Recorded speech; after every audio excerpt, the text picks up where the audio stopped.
Excuse me. We are starting the session, so may I request everybody to give attention towards so that we can start the session. Yeah. So very good afternoon to you all. After a good lunch, it's very important that the speakers of this session could create the attention towards them. So I'm sure they can do that. We have some interesting presentation from four different speakers on issues which is one of the most important, I would say the most important, that's the financing. Of course, other issues are also very important, but it seems financing is one of the most important issues for scaling up mini grids and at the same time to sustain the mini grids over a long period of time. So you just not need capital cost financing, but also you also have to generate operating cost financing either through tariffs or through different innovative means. So we have four presentations here. I think we are already late in the session, almost an hour late. So it's 2:15 now. What we do is that we'll have 15 minutes for each presentation. Okay. And maybe at the end of the presentation we can have 15-20 minutes for addressing the questions which the audience might have. So may I request Mr. Christopher Service from FRES Netherlands. FRES Netherlands has been implementing mini grids in some of the African countries. As far as I know, in Uganda is one of the countries where you are doing or you have been doing. And they are a not-for-profit, but they implement the mini grids with in a more commercial approach, so that the sustainability is ensured from the very beginning. Christopher is going to speak on business issues related to mini grids. So you can start. Thank you. Yeah, good afternoon, everyone. For those of you who I haven't met yet, Christopher Service from Foundation Rural Energy Services. So today we have discussed the potential for mini grids to address all the development challenges that we have in terms of energy access. We've talked about the demonstration projects, the pilot projects, particularly in Africa. I know India is slightly more developed on that. But what are the issues that are challenging us in terms of scaling up and replicating it? In terms of structure, I'll briefly go through grids, how we got to become involved in mini grids, and then I'll move straight into the key business issues that we're all facing. To be honest, to a large extent, they've all been covered. So I'll go through them as quickly as possible for the sake of time. I'll then briefly touch on the lessons learned today and where we see the future going. So FRES, who are we? Well, our mission is to provide electricity to off-grid developing countries via solar electricity. The overall reason for this is obviously socio-economic development. What we envision is a network of sister companies based on the same standardised, replicable business model that FRES uses today. And we see this as being an effective way to address energy access across Africa. So what do? We go into the company, we establish a small utility in the rural areas. We employ and train locals, and we give them the business model that we've evolved over the years. Commercial, reputable, and as we see it, sustainable. It's focused on productive use. So when I say that, I mean beyond the scope of just displacing kerosene with LED lights.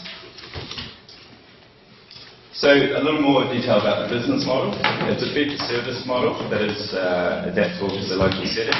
We establish these companies, we're a non-profit, we establish commercial companies, and the model itself is financially sustainable at scale, and I'll go into that in a bit more detail. In terms of the capital investments, FRES and our financial partners, we pay for that, and the local utility is in charge of covering all expenses related to operations, maintenance and replacement of the batteries. The fee itself is generally a fixed monthly fee for solar-owned systems. For mini grids, it's obviously depending on how much you use, but it ranges from 60 to 25 euros a month. It's an affordable and sustainable tariff structure which balances affordability and commercial viability. And the way we do this is by having a long-term business horizon. Where are we today? Well, we have 5 companies, as you can see from the map, 230 local staff, and supporting 32, I think it's 33,000 customers today Overall, 3 megawatt of installed capacity both through solar home systems and solar mini-grids. The key technologies. Our core product remains a solar home system. I know we've discussed specifically mini-grids today, but I think we can all agree that they operate in different spheres and complement each other in terms of the population density. So in terms of the sizes, we're talking 80 to 320 watt peak systems. And in terms of the mini-grids, we operate 9 hybrid mini-grids, 1 diesel only for political reasons. And these are they're in Mali at the moment, and they will scale up to other countries in the coming years. So how did we get here? How did we go from solar home systems to mini-grids? Well, in 2001, a local company, Yalankura, based in Fujiala, was established and provided solar home systems via the fee-for-service business model. From 2006, we inherited a series of diesel mini-grids from former shareholder EDF in Nua. In the subsequent years, we all know the diesel price increased while the solar price decreased, and it soon became clear that an environmentally and financially sustainable alternative was available. So from 2008, we set about hybridizing these mini-grids with a pilot 72 kilowatt system at Kimparana. At the time, I believe that represented the largest solar power plant in West Africa. From there, in 2010, we evaluated it and decided to standardize the technical specifications for further replication. That being modular. We saw the growth in demand, which I'll touch on a bit later, and realized that we really need to start planning for longer term and being able to scale up and replicate. So, 2011 and 12 were big years in terms of mini-grids for us. We installed 350 kilowatt peak at 8 sites, both new and existing. Both to displace the diesel and to support new consumption. From 2012, the government of Mali, the Rural Electrification Agency there, Amadea, we worked closely with them, and our successes with that led them to change its rural electrification policy in order to support hybrids rather than the former diesel mini-grids. A few photos. This was the inauguration ceremony last month. By this stage, the systems have been operating for 2 to 3 years. I guess I'll put them in the photos, but also to show you that there's some political instability issues that need to be addressed when it comes to mini-grids. So, key business issues. This is by no means a non-exhaustive list, and I know we've touched on most of them today, so I'll run through them as briefly as I can. Bear in mind that this is structured in terms of our experiences in Africa. Some of them may complement the issues we're having in India, and some we're successfully addressing, some we're still developing and improving on. So in terms of financing, well, I think we're all aware there is a scarcity of financing available, and grant financing in the midterm will play an important role in further rectification, particularly in Africa. The reason I say that is because grant financing enables the sustainable tariff structure, which I'll touch on a bit later, but it also enables implementers like ourselves to go into the country and, I guess, improve their situation at a political level from the ground up rather than enforcing it from a donor perspective. So, although a lot of donors are hesitant to go in when their rural electrification policy isn't strong enough, there's other ways to go about changing that. Also a graph of our financial partners through the years. In 2008 and 11, for 3 of the 9 mini-grids, hybrids, Fres Nuon, which is a Dutch energy provider which we're partnered with, and the Dutch Ministry of Foreign Affairs fully financed these. For the remaining 6, Fres Nuon partnered with the World Bank and the Rural Electrification Agency in Mali. So tariffs. Balancing the commercial and social drivers is an ongoing challenge. Issues of affordability and access with making it private sector ready is something we're all trying to address. A lot of the tariffs in Africa are also regulated by the government, and although a population may be 5 hours on a dirt road to the main city where there is electricity on the grid, they know full well what they're paying for electricity, and they don't want to pay a cent more. So that's an issue we need to address. Yalankura, their tariffs are more or less 38 cents per kilowatt hour with a fixed monthly fee. The tariff doesn't include a provision for public lighting, and there is quite a substantial network of that. For the smaller users, similar to, I guess, consumption of a solar home system, we do offer fixed tariff rates based on a monthly fee. And yeah, the tariff negotiations with Amadea have been quite successful in the last couple of years. The socio-economic climate is still recovering from the coup d'etat in 2012, so it's challenging. Although Amadea and us may wish to increase tariffs, there are social pressures that we need to consider. So in terms of replicating and scaling up, making sure the technical design of the system is ready for that is a key consideration. That's why we chose solar, simply because it's so easy to understand from a technical perspective. There's no sort of resource assessment necessary, and it's relatively cheap. Our system's AC coupled, so they're flexible, modular, and can grow with the demand. And most importantly, based on real consumption profiles. I'll touch on this a bit later because we've had interesting results from that. But at several of these sites, we were lucky enough to have diesel mini-grids operating previously, so we had real consumption profiles to work with. That being said, there's other things to consider in terms of growth and migration that need to come into that. Planning for growth, the PV contribution was set at greater than 70% from year one. And we also involve prepaid metering for cash flow reasons and remote monitoring for performance of the grid. A quick schematic of the systems there, obviously everything on the AC bus, including storage and generation. So local stakeholder buy-in. When I say that, basically what I want to discuss is really how do you instill ownership and responsibility at that local level while still maintaining the drive to expand and scale to the region, really.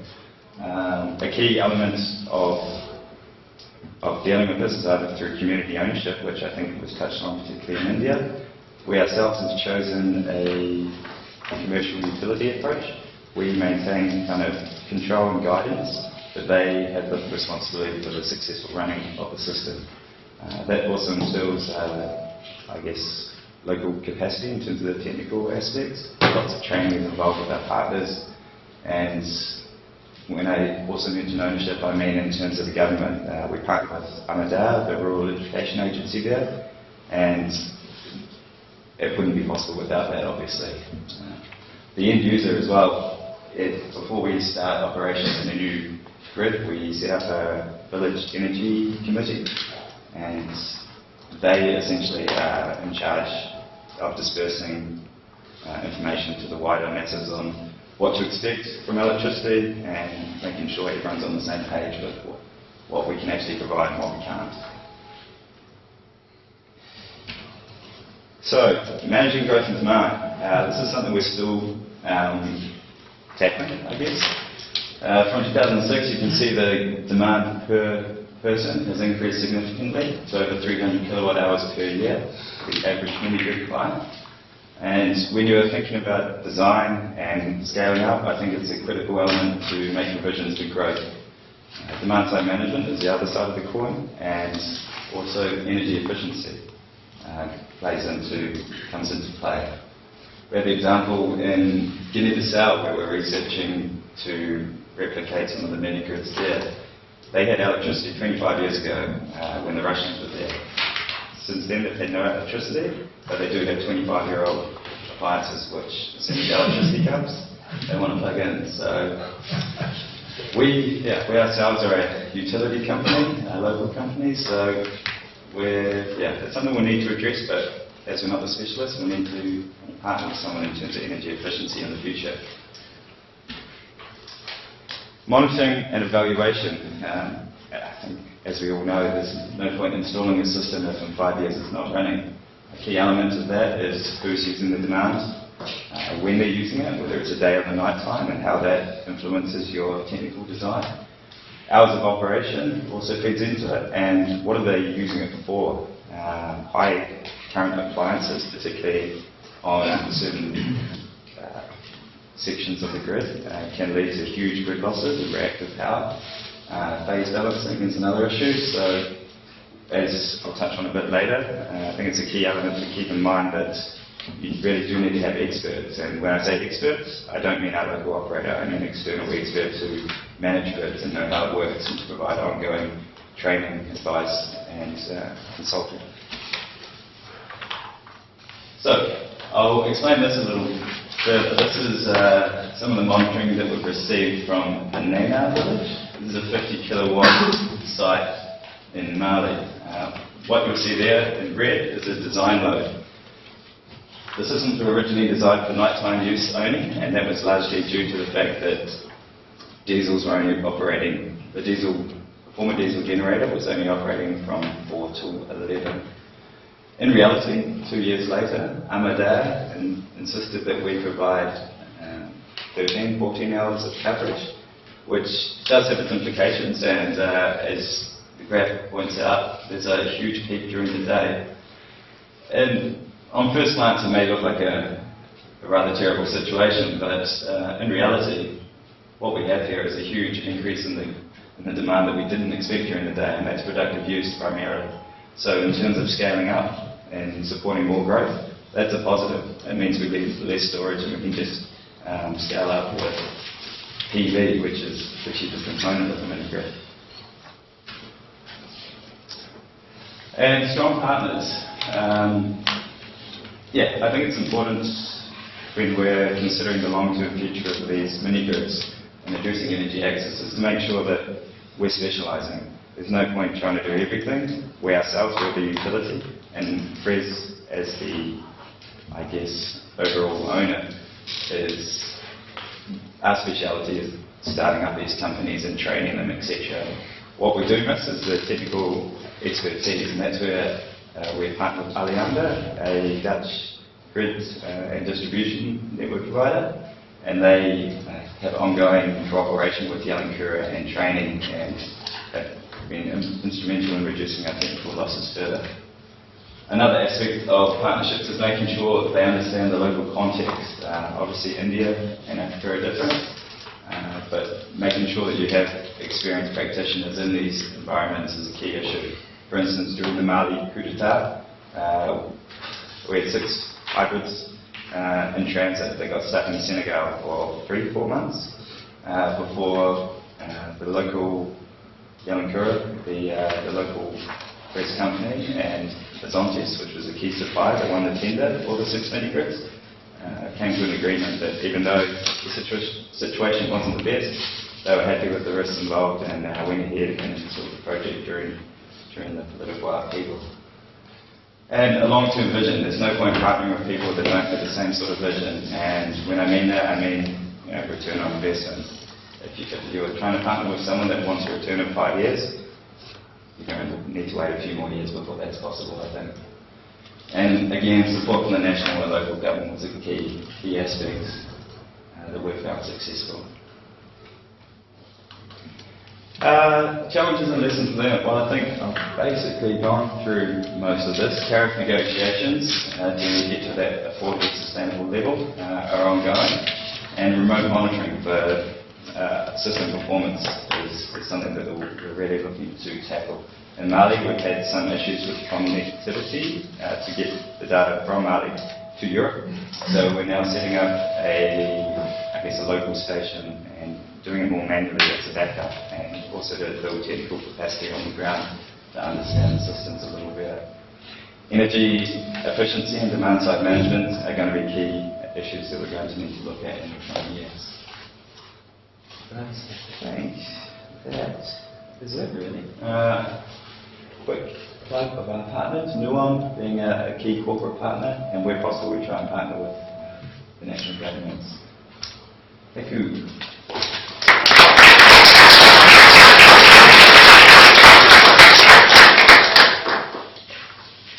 Thank you, Christopher.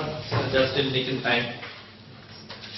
We have the second presentation by Mr. Hirak Al Hamad, Project Coordinator of Frankfurt School and Management.